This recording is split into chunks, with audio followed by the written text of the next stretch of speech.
clearly it's a bit more frustrating to when we're not almost a week, but around half a week into spring training and we still can't figure out the whole win concept.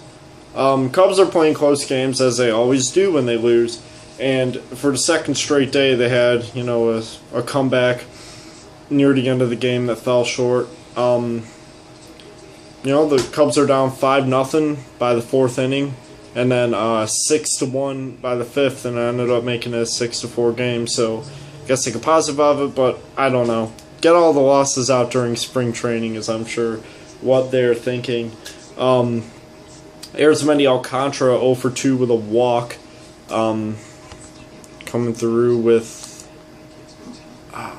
Mike Baxter, who picked up an RBI in the game. Tommy La Stella 0 for 3. Almora 1 for 1 with an RBI. Albert Almora's looked very good so far. Javier Baez 0 for 3, 3 strikeouts. Discouraging, starting to make yourself think, well, maybe is it time to take the step to maybe start him out in the minors, just try to get him to work on this, because the striking out is still obviously and probably will always be an issue with Javier Baez. Christian Villanueva goes 0 for 1.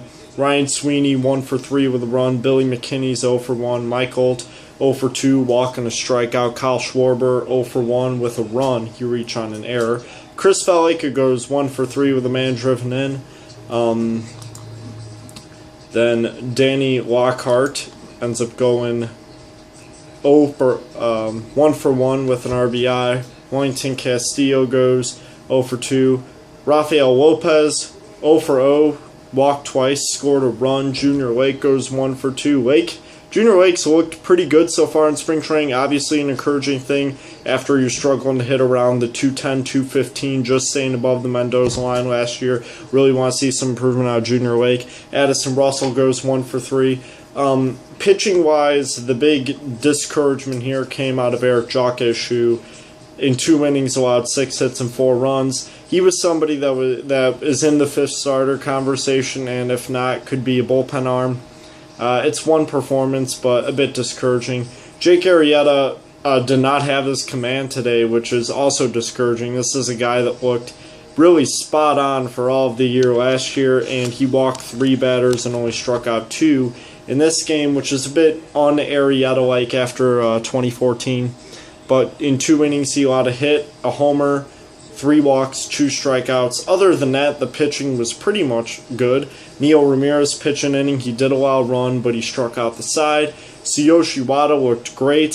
Zach Rosscup also looked really good. So those are all positive things to take from it. It just gets a bit frustrating when there's still not the progress that's needed to be able to translate that into wins, which is obviously what the Cubs need come regular season time.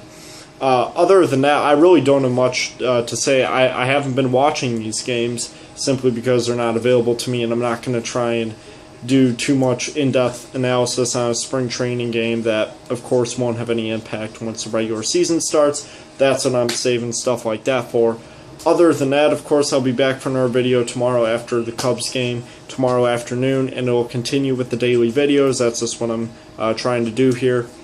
Other than that, there really isn't that much to talk about as far as general news in baseball. Yu Darvish with the sprained MCL, Tommy John surgery, a possibility. Luckily, it's his elbow, and I've seen the pitchers are more likely to be able to recover from elbow injuries than they are from shoulder injuries. So if there's any good news to take out of the unfortunate events with Yu Darvish, it would be that.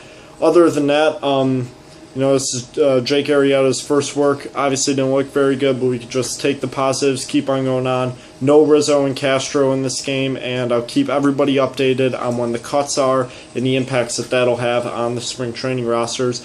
Other than that, keep your hope from Clark and Addison, and I will see you tomorrow afternoon, Cubs fans.